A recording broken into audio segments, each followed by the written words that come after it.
Hey Fox, hello and welcome to this YouTube channel. In this video, I'm gonna teach you how to fix it is not found any file specified ISArcExtract in Windows when trying to install a game or a program file in Windows or a computer. So without any further ado, let's get started. The very first step is you need to open your File Explorer and locate where that specific game or application is being saved to. In my case, it is in downloads location. That's why I'm going here. So here's the catch. You need to copy this the program file or game application and try to move it here at the desktop. Just have to do a right click and click this paste icon. And here you go. You are able to move the game or the program file that you wish to uninstall. I mean that you wish to install. Sorry for that.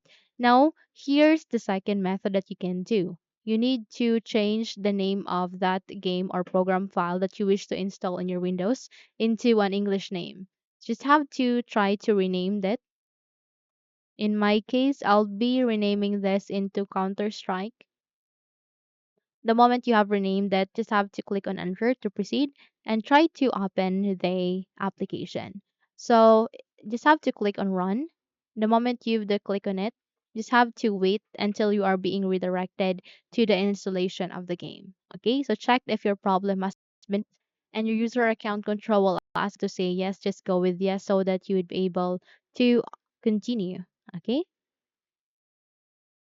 So now it's here.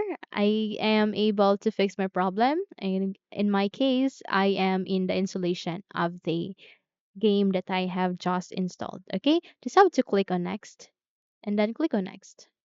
Click on next once again. Now it's extracting the files. Okay.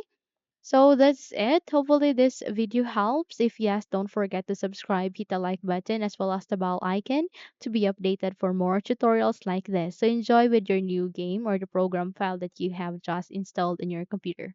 Okay, so that's it. Thank you for watching.